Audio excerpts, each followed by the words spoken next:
peu importe ce qui peut se passer dans ma vie à un moment donné, j'ai un appel sur ma vie. Donc je dois toujours faire ce que Dieu m'a appelé à faire et vous devez faire ce que Dieu vous a appelé à faire. Restez avec nous dans Jouissez de votre vie.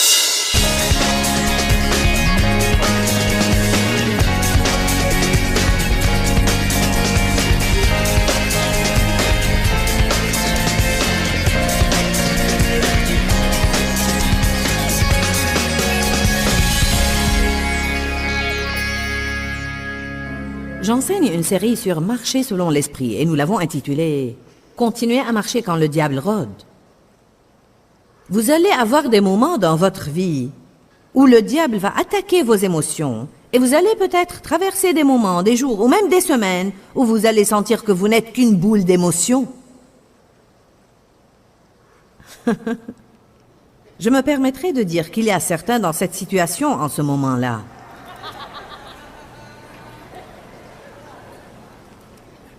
Je pourrais lever la main aussi. Ce n'est pas parce que je suis ici et que je prêche que rien ne se passe jamais dans ma vie. C'est le point essentiel. Nous devons arriver au point où nous sommes assez équilibrés pour que, quoi qu'il arrive, nous fassions toujours ce que nous sommes censés faire. Allez maintenant. Que suis-je censé faire quand j'ai des ennuis? Je suis censé faire exactement tout ce que j'aurais fait si je n'avais pas d'ennuis. Nous demandons toujours à Dieu, « Eh bien, que veux-tu que je fasse? Que veux-tu que je fasse ?» Dieu me l'a mis dans le cœur depuis des années. Il m'a dit, quand le diable t'assaille, fais ce que tu aurais fait s'il ne t'avait pas assailli. C'est plus dur dans ces temps. Mais c'est là que nous grandissons. En fait, peu importe ce qui peut se passer dans ma vie à un moment donné, j'ai un appel sur ma vie. Donc je dois toujours faire ce que Dieu m'a appelé à faire et vous devez faire ce que Dieu vous a appelé à faire. Que ce soit être à l'église un certain soir, chanter à la chorale, aider un ami, aller à l'étude de la Bible. Que faisons-nous quand le diable rôde autour de nous? Nous continuons à marcher. Nous continuons à faire ce que nous sommes censés faire. Il n'y a rien de plus magistral que de faire ce qui est juste quand nous n'en avons pas envie. Non, vous ne m'avez pas entendu. J'ai dit, il n'y a rien de plus magistral que de faire ce qui est juste quand nous n'avons pas envie de faire ce qui est juste. Maintenant, je veux dire, vous honorez vraiment Dieu si vous faites ce qui est juste sans un sentiment pour vous appuyer. Devinez ce que c'est. Marcher par la foi. Nous ne pouvons pas nous faire appeler gens de foi. Et puis, dès que nous n'avons plus de sentiments pour nous appuyer, nous ne faisons plus ce qui est juste. Je dois traiter les gens comme il faut, que j'en ai envie ou pas. Je dois les traiter comme il faut, même si je ne les aime pas.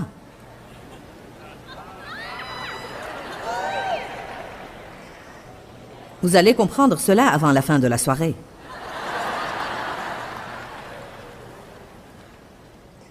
Sentiment, sentiment, sentiment. Sentiment changeant. Vous pouvez sentir 1001 sentiments à propos de la même chose en l'espace de 30 jours.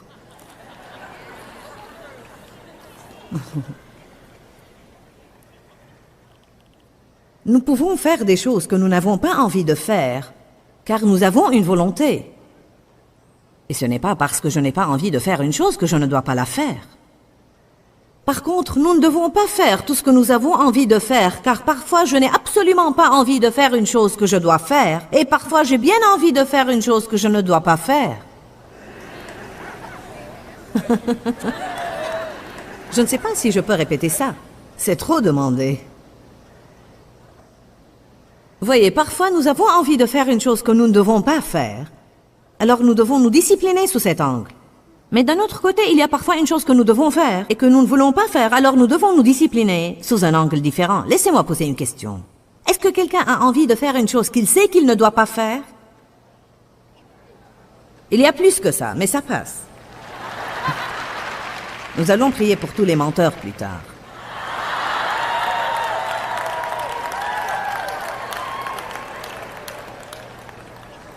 Par exemple, est-ce que quelqu'un a eu récemment envie de renoncer? C'est une chose que vous ne devez pas faire. Amen. Est-ce que quelqu'un a eu envie de rester fâché contre quelqu'un d'autre, alors que Dieu lui a demandé de faire la paix?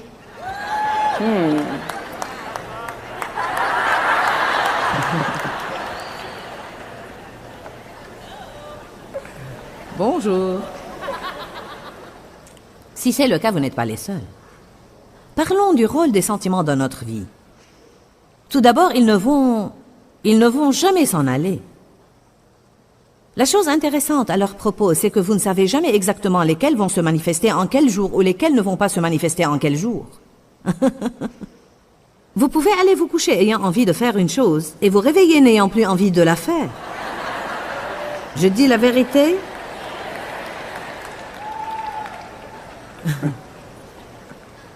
Il est très facile de voir que celui qui vit d'après ses sentiments, sa vie va être un désastre.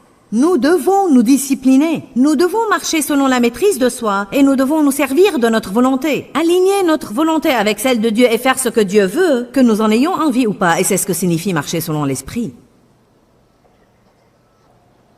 Galates 5,16, nous l'avons lu la veille, dit « Marchez selon l'esprit et vous n'accomplirez pas les désirs de la chair ». Il ne dit jamais que les désirs de la chair vont s'en aller. Il dit « Si nous décidons de marcher selon l'esprit, nous n'allons pas les accomplir. Ils sont peut-être là, mais ils ne vont pas faire à leur idée. » Plus vous nourrissez une chose et plus elle devient forte.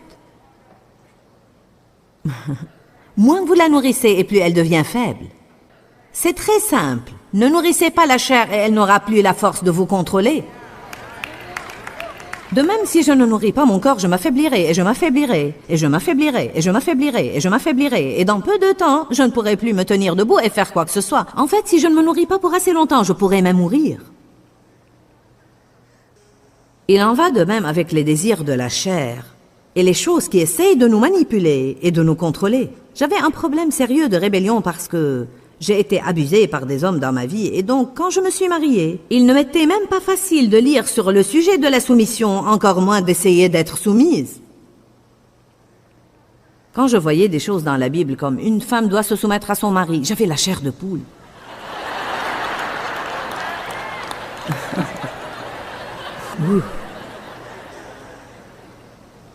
Mais plus je tombais amoureuse de Jésus, plus je voulais lui faire plaisir. Mais ce n'est pas parce que je voulais lui faire plaisir que tous ces anciens sentiments que j'avais ont disparu, parce que les désirs de la chair sont toujours là. Mais maintenant j'avais la nouvelle nature. Maintenant j'avais une nouvelle force à l'intérieur de moi. Et alors que je continuais à me nourrir de la parole, me nourrir de la parole, me nourrir de la parole, mon nouvel homme devenait de plus en plus fort. Et quand ces tentations, ces désirs de la chair de faire la mauvaise chose me revenaient, j'étais capable graduellement, un petit peu à la fois, de me discipliner à faire la bonne chose. Donc, en ne nourrissant pas cet esprit rebelle, il s'affaiblissait, et s'affaiblissait, et s'affaiblissait, et s'affaiblissait encore jusqu'au point de ne plus pouvoir me contrôler. Ne fait-il jamais de bruit? Aussi, de temps en temps. Mais au moins, ce n'est plus un facteur qui contrôle ma vie. J'étais comme ça beaucoup de fois. La moindre chose me blessait. Et quand mes sentiments étaient blessés, je boudais. Et j'avais un grand problème avec l'apitoiement sur soi. Chaque fois que les choses ne me souriaient pas, je m'apitoyais sur moi-même. Si vous ne voulez pas être contrôlé par ces choses, vous devez arrêter de les nourrir. Mais vous les nourrissez quand vous leur cédez. Dites à votre voisin, arrête de nourrir la chair.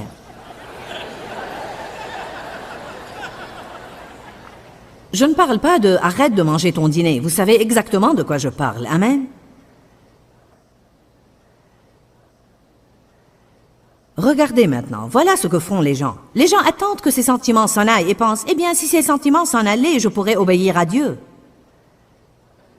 Oh Dieu, fais que ces sentiments s'en aillent. Dieu de grâce, fais qu'ils s'en aillent. Même le sentiment de la peur. Voyez, j'ai eu une vraie révélation sur la peur, car Dieu a commencé à m'apprendre que la peur est un sentiment. C'est un esprit qui crée un sentiment. Et ce sentiment veut nous mener à fuir tout ce que Dieu essaye de nous mener à affronter. Et nous pouvons le faire même en ayant peur. Comprenez, ce n'est pas parce que la peur est là que je dois m'enfuir et ne pas faire ce que Dieu me dit de faire. Je peux trembler, avoir une bouche sèche et toutes sortes de choses, mais je peux quand même faire ce que Dieu me dit de faire. Et le seul moyen d'arriver à l'autre côté des choses est de les traverser. Le seul moyen, c'est de traverser.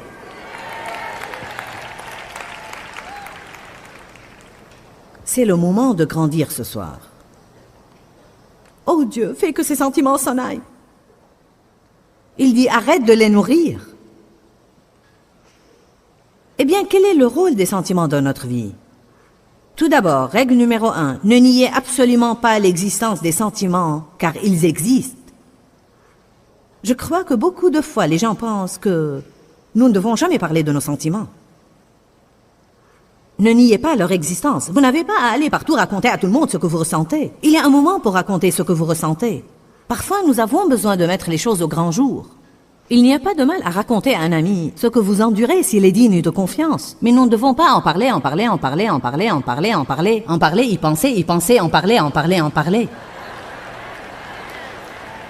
Si tout ce que vous faites est de parler de vos problèmes, les gens vont arriver au point où s'ils vous voient venir, ils vont repartir en sens inverse. C'est vraiment un bon conseil pour les relations. Il n'y a pas de mal à dire à quelqu'un « Écoute, je passe par une chose, j'ai besoin de parler à quelqu'un. » Tu sais, partagez le secret. Vous ne devez pas le faire tout le temps. Je vais vous dire à qui vous devez parler de vos sentiments. À Jésus. Il n'y a aucun mal à lui raconter ce que vous ressentez. Dans chaque situation, ça ne le gêne pas que vous lui racontiez ce que vous ressentez, du moment que la vérité c'est que vous allez faire ce que vous êtes censé faire. Racontez vos sentiments à Dieu. Demandez-lui de vous fortifier et de vous aider. Faites ce qui est juste. La Bible dit dans Galates 6:9, « Ne vous lassez pas de faire le bien. » La Bible amplifiée dit de faire ce qui est juste. Elle dit « Ne vous lassez pas de faire ce qui est juste, car vous moissonnerez au temps convenable si vous ne vous relâchez pas. » Dieu m'a mis ça dans le cœur il y a 2 ans et je le répète. Mais le dire ici en vaut la peine ce soir. Vous devez peut-être faire la bonne chose longtemps avant que la bonne chose commence vraiment à vous arriver. Vous devez peut-être faire la bonne chose longtemps avant que vous ayez envie de la faire. Je n'ai pas forcément toujours envie d'être bonne avec certaines personnes dans ma vie qui peut-être n'ont jamais été bonnes avec moi. Mais je fais ce que Dieu me demande de faire parce que ma récompense vient de lui et non des gens. Ne vous lassez pas de faire le bien. Ne vous lassez pas de faire ce qui est juste, car vous moissonnerez au temps convenable si vous ne vous relâchez pas. Dans Luc 5, nous voyons que les disciples ont raconté à Jésus ce qu'ils ressentaient.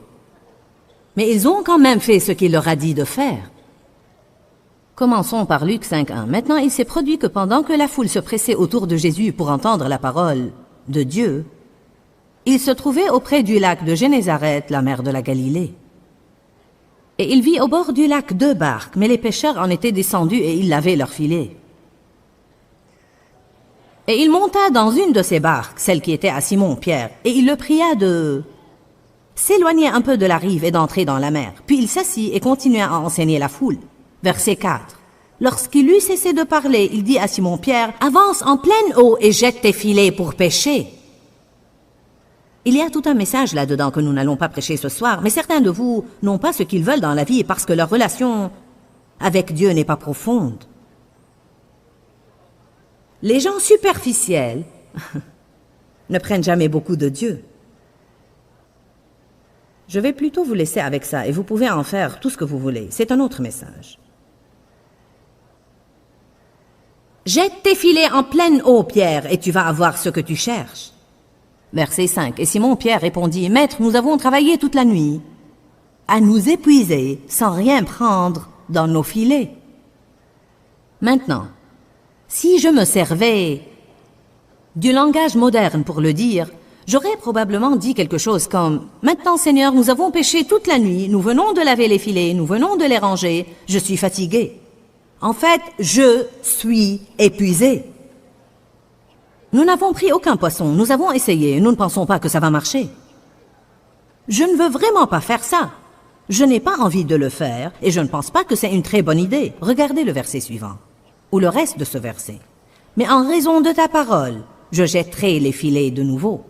Je le ferai. Je ne le veux pas, je n'en ai pas envie. Je ne pense même pas que ce soit une bonne idée, mais parce que tu me l'as demandé, je le ferai. »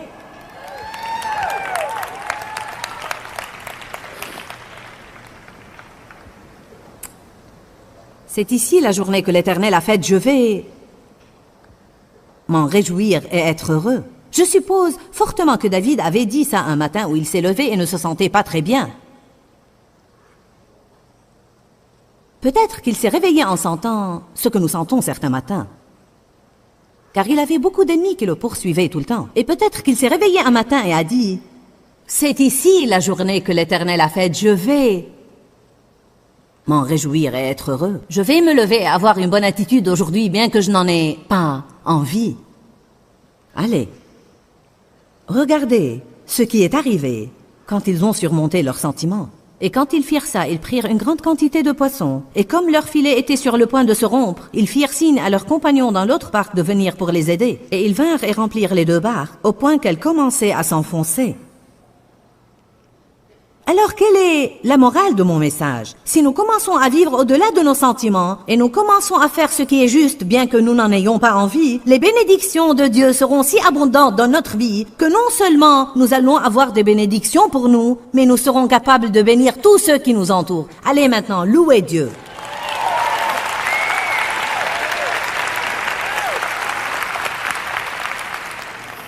Il y a certains ici ce soir qui sont déjà accoutumés à faire ça. Vous êtes devenus très compétents à vivre de l'autre côté de vos sentiments. Mais il y a aussi beaucoup de gens ici, et beaucoup plus d'autres qui nous suivent à la télé, qui n'ont pas une vie victorieuse, et la seule et unique raison réside dans les sentiments. Vous ne comprenez pas le rôle des sentiments dans votre vie, et vous continuez à vous incliner devant eux, et vous incliner devant eux, espérant qu'ils vont s'en aller. Si seulement je ne ressentais pas ça. Nous aimerions tous ne pas ressentir certaines choses. Mais encore une fois, nous devons faire ce que nous savons être bon et non pas obéir aux sentiments. Vous ne pouvez pas ne pas payer vos factures parce que vous n'en avez pas envie. Il y a des gens qui prennent l'argent avec lequel ils devaient payer leurs factures et vont acheter des choses qui sont en solde et dont ils n'ont aucunement besoin parce que leurs sentiments se sont excités quand ils ont vu la pancarte rouge en solde. Donc, ils l'achètent, la ramènent chez eux et la rangent avec toutes les autres camelotes qu'ils avaient déjà achetées et dont ils n'avaient pas besoin. Ensuite, il y a les gens qui n'équilibrent pas leur compte courant parce qu'en fait, ils n'ont pas envie de faire cela. Alors, ils ne savent jamais combien ils ont et ils commencent à émettre des chèques sans provision. Allez maintenant, je m'adresse à vous ce soir. Ensuite, il y a les gens qui ne nettoient jamais leur maison parce qu'ils n'en ont pas envie.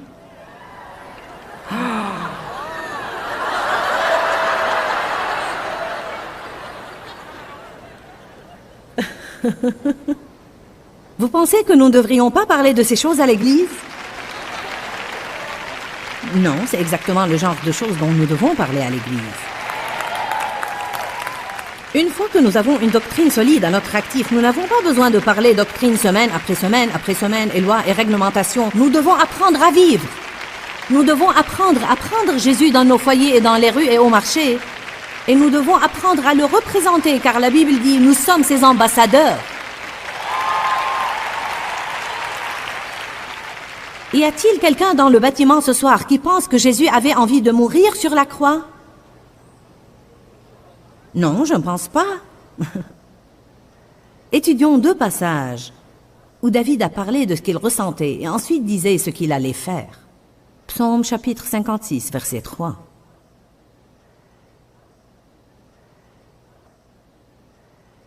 Là, de nouveau, il avoue à Dieu ce qu'il ressent. Il dit, « Quand je suis dans la crainte », c'est un redoutable homme de Dieu. Et il n'a pas senti qu'il devait dire, « Eh bien, Dieu soit loué, je n'ai jamais peur. » Il dit, « Quand je suis dans la crainte, en toi, je me confie. » Nous avons des jours braves et des jours courageux, et puis nous avons des jours où nous sommes assaillés par des sentiments de peur. Et en ces jours-là, nous disons, « Eh bien, aujourd'hui, Seigneur, je sens ceci ou je sens cela, mais tu sais quoi, je vais faire ce que tu me demandes de faire. » Verset 4. « Avec l'aide de Dieu, je vais louer sa parole, et sur Dieu, je m'appuie et je me fie à lui en toute confiance. » Allez au psaume 6. Il s'y met vraiment dans celui-ci et nous raconte ce qu'il ressent. Je le dis de nouveau, je pense parfois qu'en tant que chrétiens, nous pensons que nous devons essayer de cacher nos sentiments, même à Dieu. Mais vous vous libérez quand vous dites à Dieu ce que vous ressentez, du moment que vous lui dites ce que vous allez faire. C'est ce que je ressens, Dieu. Mais avec l'aide de ta parole et l'aide de ton esprit, c'est ce que je vais faire. Parce que je ne vais pas vivre d'après mes sentiments. Je les ai, mais je ne vais pas vivre d'après eux. Psaume 6 à partir du verset 1.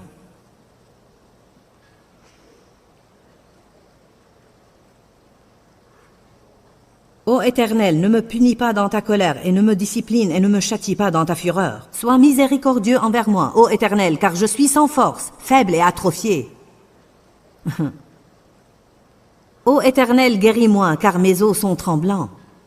Mon âme ainsi que mon corps sont extrêmement perturbés et troublés. Mais toi, ô Éternel, jusqu'à quand attendre que tu reviennes et que tu me donnes la paix? Reviens me soulager, ô Éternel, délivre ma vie. Sauve-moi à cause de ton amour dévoué et ta miséricorde. Car celui qui meurt n'a plus ton souvenir. Il dit en fait, je sens que je meurs ici. À Sheol, le séjour des morts, qui va te louer ici? Dieu, si tu me laisses mourir et ensuite, il n'y aura même personne pour te louer. Écoutez verset 6. Je m'épuise à force de gémir. Toute la nuit, ma couche est baignée de larmes. Mon lit est arrosé de mes pleurs. J'ai le visage usé par le chagrin. Mes ennemis le font vieillir. Éloignez-vous de moi, vous tous qui faites le mal, car l'Éternel entend la voix de mes larmes. L'Éternel exauce mes supplications. L'Éternel accueille ma prière. Maintenant, vous savez quoi? Il ne m'a pas semblé qu'il priait vraiment une prière de foi.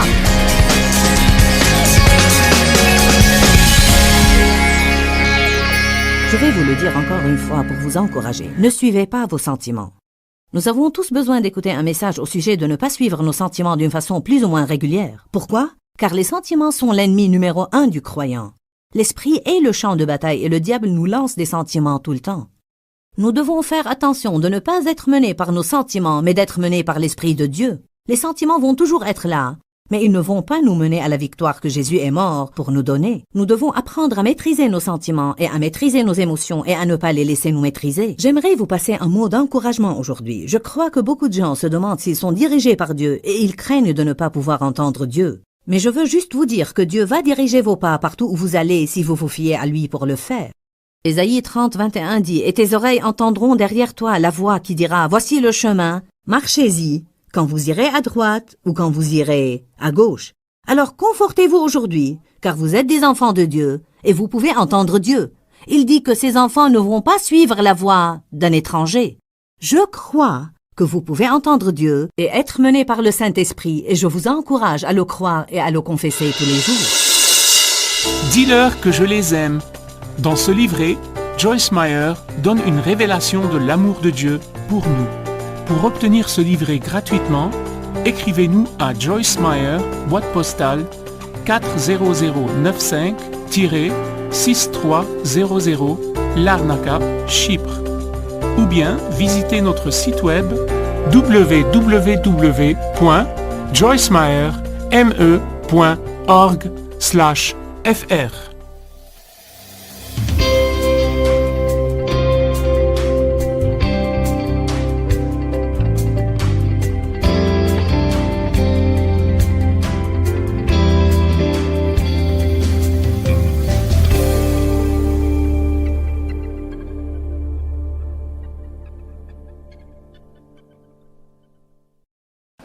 Est-ce que vous avez remarqué que, quand vous allez loin avec Dieu, il traite avec vous de différentes façons?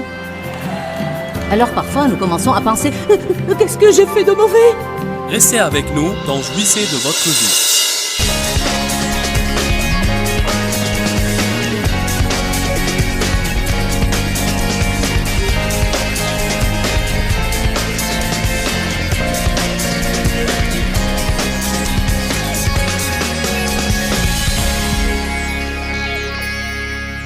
Avez-vous mauvaise conscience quand vous vous mettez en colère?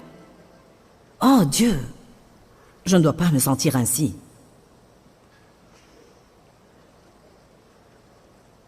Un matin, je devais prêcher. C'était un jeudi matin. Je ne l'oublierai jamais. Dave et moi, nous nous étions disputés avant d'aller au travail. Vous ne comprendrez jamais ce que c'est si vous n'êtes pas pasteur. Et vous vous êtes querellé avec votre époux. Et vous devez monter en chair et être loin. Le bon exemple. Amen.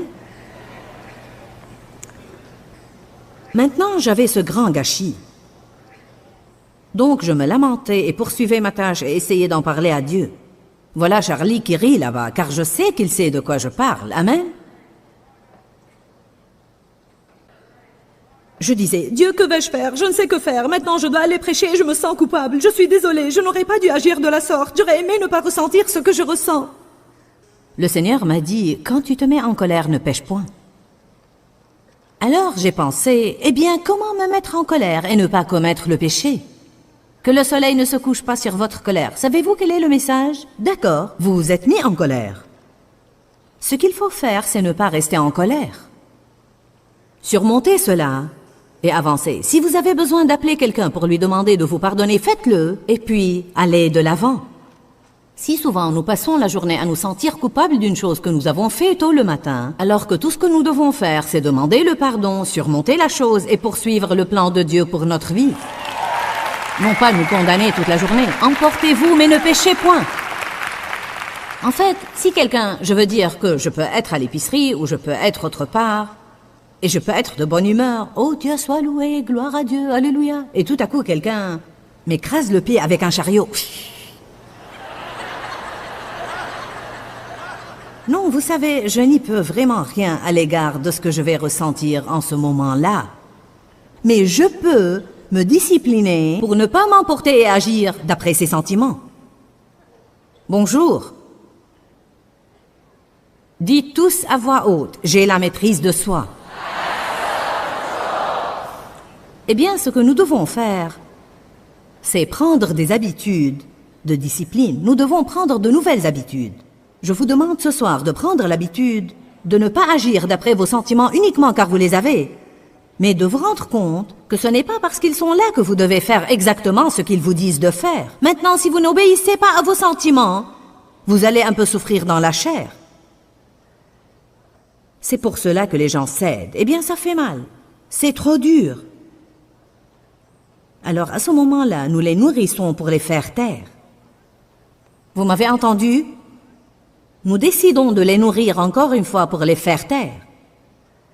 Ce que nous devons faire, c'est ne pas les nourrir de nouveau, car si nous ne faisons pas cela, bien qu'ils piquent une crise, ils deviennent de plus en plus faibles, puis la prochaine fois, ils deviennent de plus en plus faibles, et en peu de temps, devinez quoi, vous serez libre.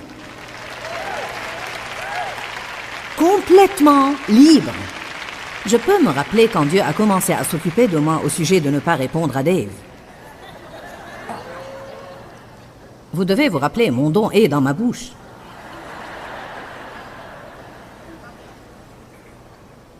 Donc mon don est peut-être dans ma bouche, mais beaucoup de fois, il devient aussi mon plus grand problème. Au début, répondre à Dave ne me posait pas un problème. Personne n'allait avoir le dernier mot avec moi. Mais le Saint-Esprit est venu.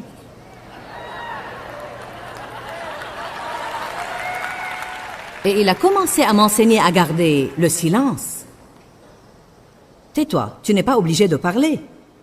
Et je sentais les mots monter tout comme... Et je sentais comme si j'allais mourir si je ne... Allez maintenant. Je me rappelle en fait que j'ai fait ce que je m'apprête à partager avec vous. Un jour, nous étions nous deux à la cuisine et il y avait un petit désaccord entre nous. Et Dave a dit une chose, et j'ai dit une chose, et il a dit une chose, et je sentais... Mon commentaire sarcastique était en route.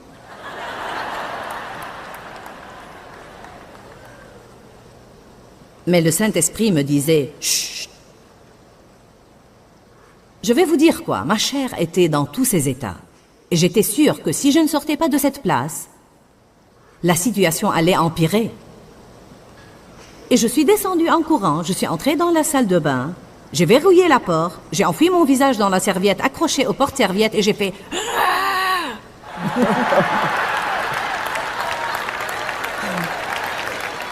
Je voulais désespérément obéir à Dieu. C'était le mieux que je puisse faire en ce jour-là. Mais vous savez quoi? C'était une victoire pour moi, car en ce jour-là, je n'ai pas nourri ma chair.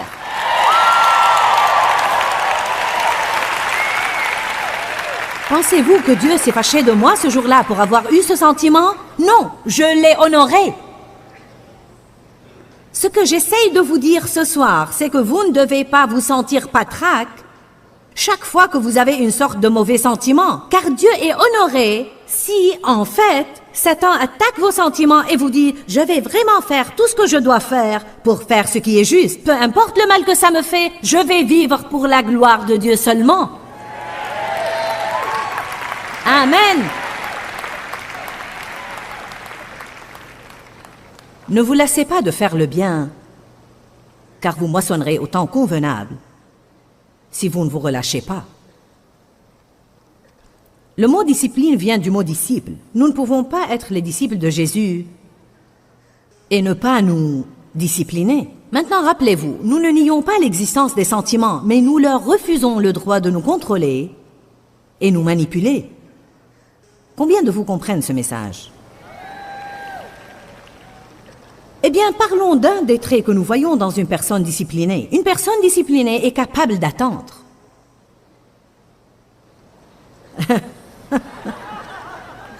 Oh, ce n'est pas si drôle, n'est-ce pas? Combien de vous savent ce que l'on ressent en attendant?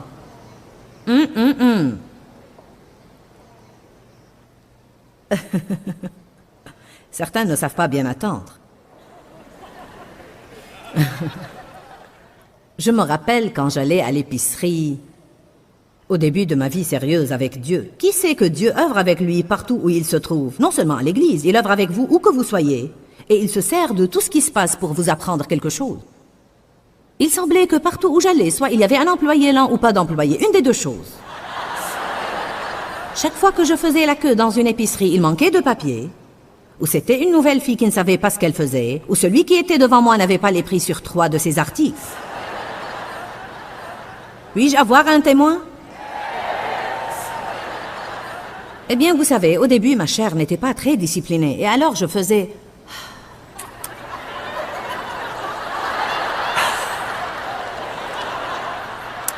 Eh bien, mais c'est incroyable.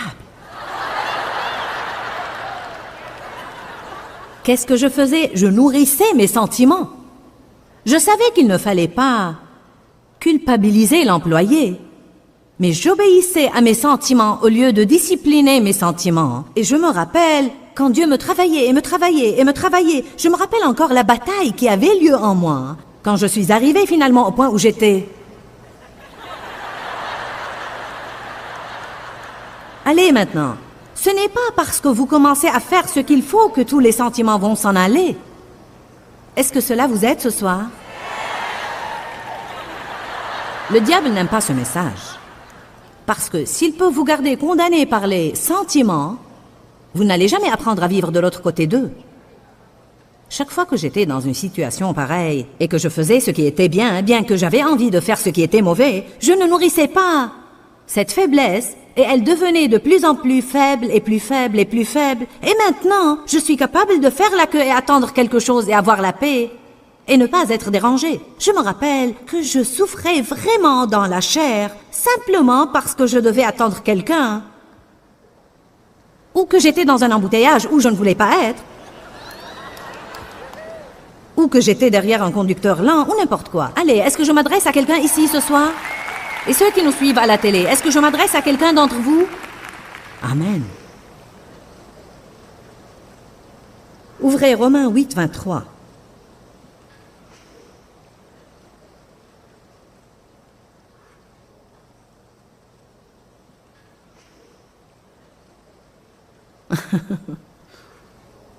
Je suis contente que quelqu'un trouve ça drôle. Nous avons une écriture exceptionnelle, là. Et non seulement la création, mais nous aussi, qui avons et jouissons des prémices du Saint-Esprit, un avant-goût des choses bienheureuses à venir, soupirons en nous-mêmes en attendant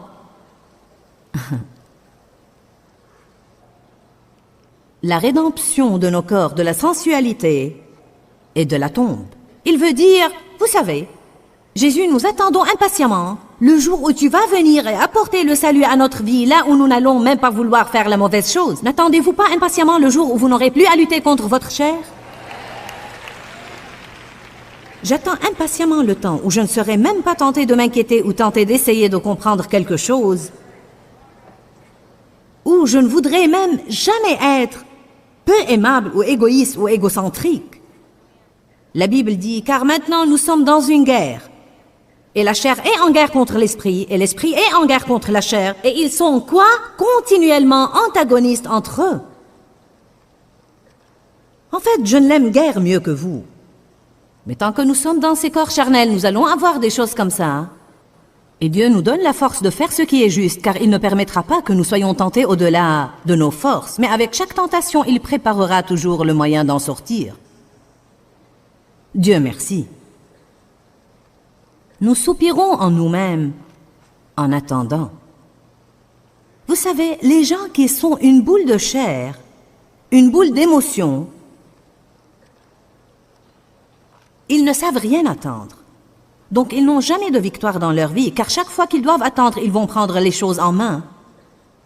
Et alors ils ne verront jamais le meilleur de Dieu venant à eux. Parlons des moments d'épreuve dans notre vie. Allez au psaume 7. Vous rappelez-vous que j'ai dit au début qu'il y a des saisons dans notre vie. Peut-être nous traversons des semaines, ou même des mois, ou des jours, où nous sentons que nous ne sommes qu'une boule d'émotions.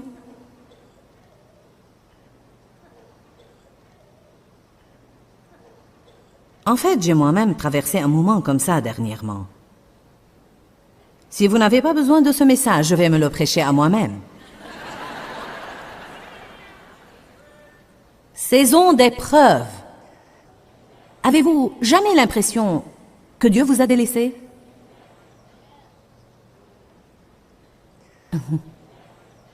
Avez-vous jamais l'impression que vous priez et vos prières rebondissent sur le plafond?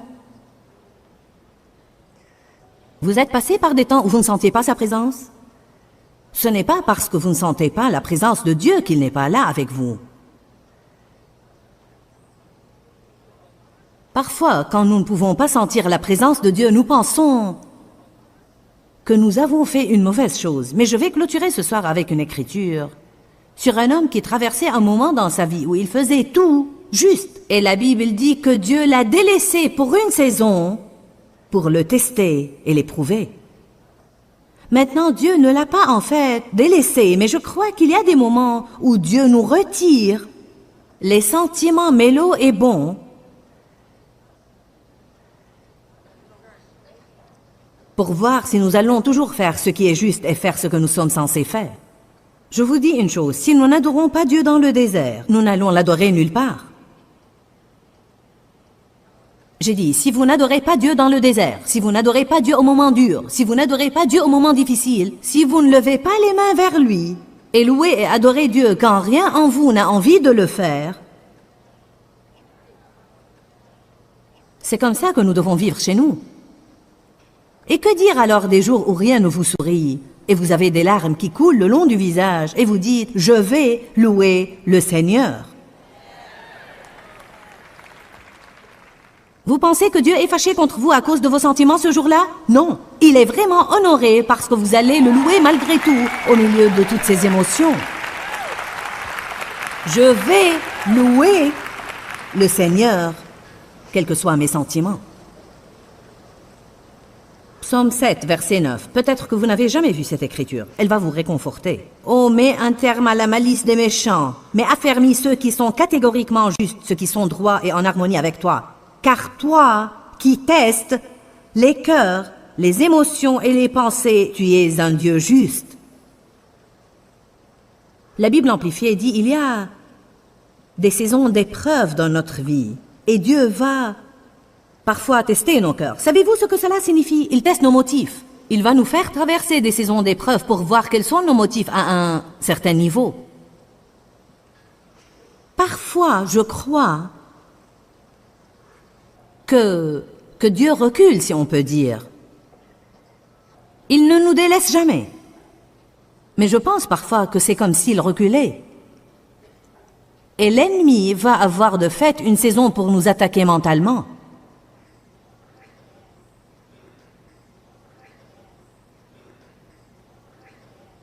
C'est tout comme... Pourquoi ne puis-je pas arrêter de penser à ça? Il me semble que je ne peux pas arrêter de penser à cette chose ou essayer de la comprendre. Et je ne suis même pas normalement comme ça. Vous dites, quel est mon problème? Dieu, je te loue, je t'adore. Dieu, je te remercie. Tu as dit que la bataille est tienne. Tu as dit, restez en place et regardez la délivrance du Seigneur. Je ne vais pas renoncer et je ne vais pas céder. Je crois que tu vas apporter la victoire dans ma vie. Alors cette attaque passe et vous vivez une longue saison de paix. Et puis peut-être pour une certaine raison que vous ne comprenez pas, vous êtes comme une boule d'émotions, comme... Eh bien, tu m'as blessé. Je n'ai pas envie de ceci, j'ai bien envie de cela. Et la liste n'en finit pas. Ça m'avait réconforté de voir ces écritures il y a des années de là, comme quoi il y a en fait des moments dans notre vie où nous traversons des saisons d'épreuves et où nos émotions sont testées. Et elles sont testées d'une des deux façons. Vous aurez peut-être beaucoup d'émotions que normalement vous n'avez pas, et d'un autre côté vous êtes peut-être le genre de personne qui sent ceci, cela ou autre chose, puis tout à coup ces sentiments sont retirés, et maintenant vous devez faire les choses sans les sentiments. Vous devez vraiment commencer à marcher par la foi, ce qui veut dire que vous ne voyez pas les choses, vous ne les sentez pas. Vous les faites à cause de ce que vous croyez au tréfonds de vous-même. C'est comme lorsque j'entendais de Dieu comme ça. Maintenant, Dieu, tu connais la situation dans laquelle je suis et j'ai vraiment besoin que tu me parles. Et j'ouvre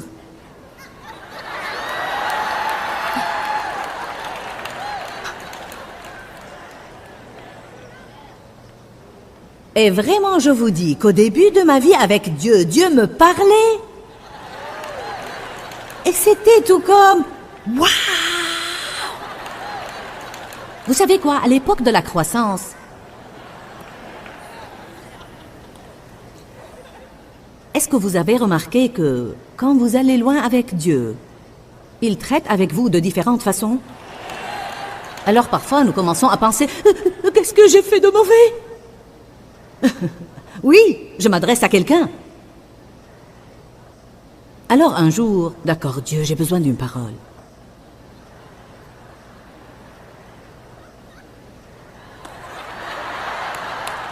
Malheur à toi, méchant pécheur. Ouh.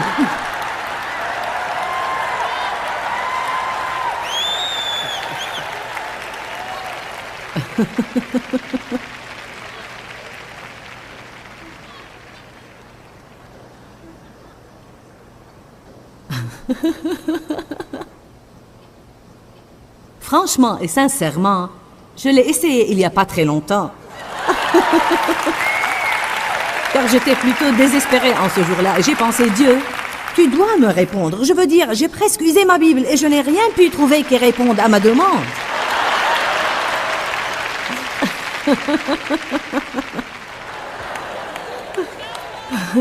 Vous savez pourquoi? Parce que je l'ai ici au tréfonds de moi. Et je suis allée assez loin avec Dieu pour que je sache me fier à lui. Et je sais qu'il n'est point un homme pour mentir. Et je sais qu'il est fidèle. Et je sais qu'il va m'aider. Je n'ai pas besoin d'être menée par des signes et des miracles et des sentiments et des apparitions et ce genre de choses. Allez maintenant.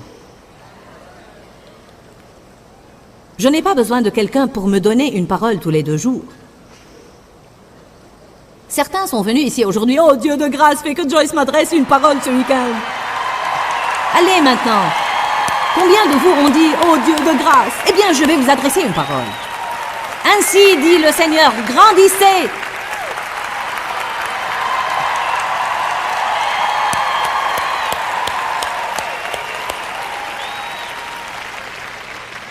Oh, alléluia, alléluia.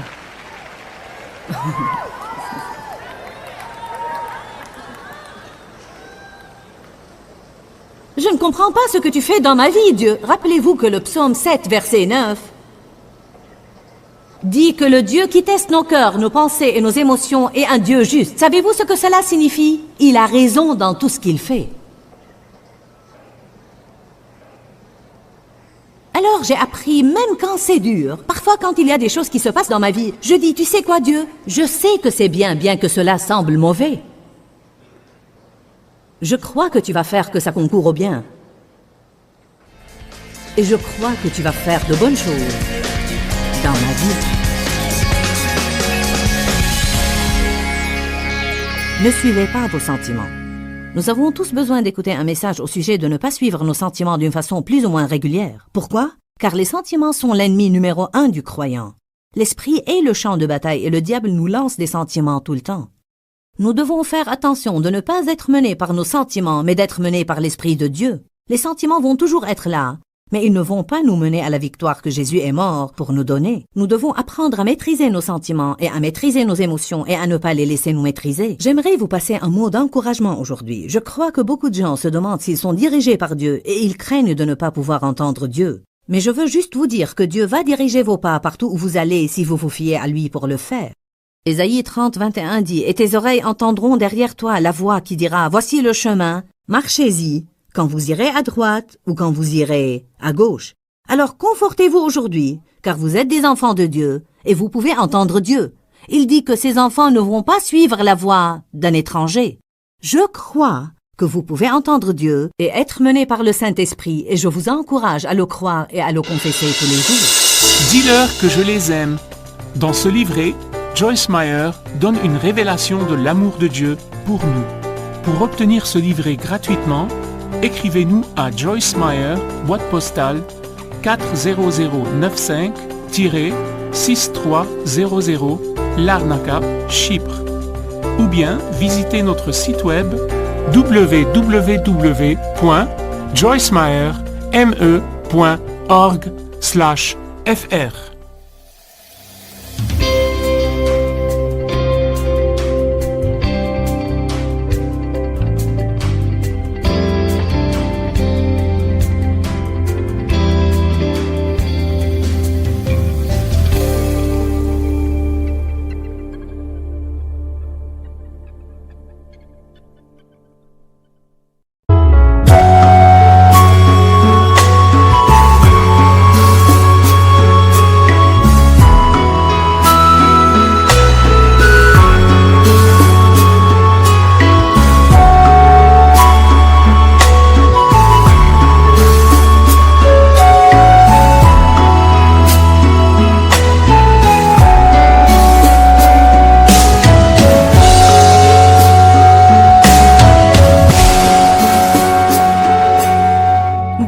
khắp phương trời vẫn nhớ tới quê hương. Người về đây thăm làng trù quê mẹ và làng sen quê cha, xúc động bồi hồi người rơi giọt lệ, thương mái nhà tranh thương đất mẹ nghèo.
hypnotized. What's up is down, what's left is right. Chasing stars and holding you. I can't see the end, but we'll see it through.